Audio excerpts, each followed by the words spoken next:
Hello, everyone. I'm Kevin. We've been getting some comments lately that maybe we might be using AI voices in some of our videos.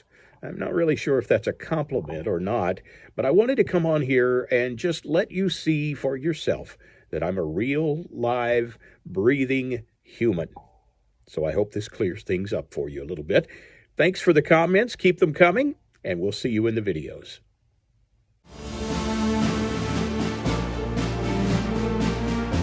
By the 21st century, even the best tanks made in the early years of the Cold War have become obsolete. German Leopards, Soviet T-54s, British Centurions, all of them were made in the times before battlefields became saturated with numerous anti-tank weapons like missiles and drones.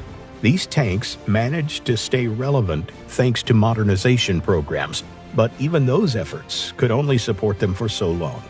However, there are some exceptional vehicles. The American M60 turned out to be a great platform for a budget tank in the early 21st century, or at least in the last decades of the 20th century. Engineers of various nations succeeded in revitalizing the tried-and-true combat vehicle. It had just enough potential for a second chance. Admittedly, American companies also considered a modernization for their tank, but most of their initiatives found no support among the military. Only a few were greenlit, like a hybrid of two tanks belonging to different generations proposed by General Dynamics. They fused a chassis from the M60 and a turret of the Abrams tank with all its advantages. Engineers also proposed installing a 1,200 horsepower engine, along with other improvements, but the prototype unit was limited to the new turret alone. Israeli companies also joined the effort of modernizing the American vehicle.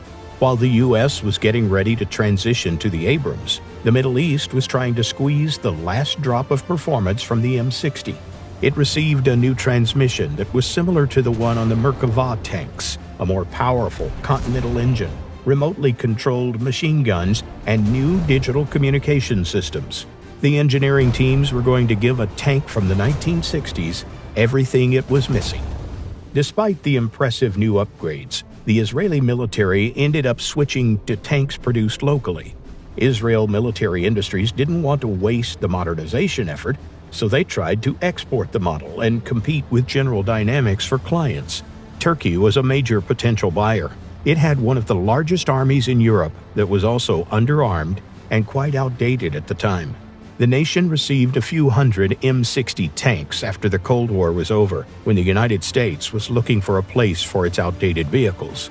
On a 2001 show, General Dynamics presented the 120S prototype that featured a turret from the Abrams. The Israeli company proposed one of its own Sabra tanks, with a new power plant, digital equipment, add-on armor, and a 120mm smoothbore cannon.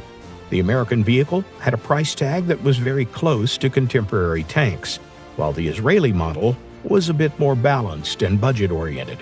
Besides, Israel was ready to establish a factory in Turkey to produce their model locally. It was only natural that they ended up winning the contract. The M60 remains one of the main Turkish tanks even today. It has proven its worth in military operations and showed a great price-to-performance ratio. The Turkish army doesn't seem to be looking to replace it. On the contrary, it's considering further modernization projects. One such project was the AMBT. This tank received a new turret drive, a 1,200 horsepower engine, a 25mm autocannon, and extra side screens.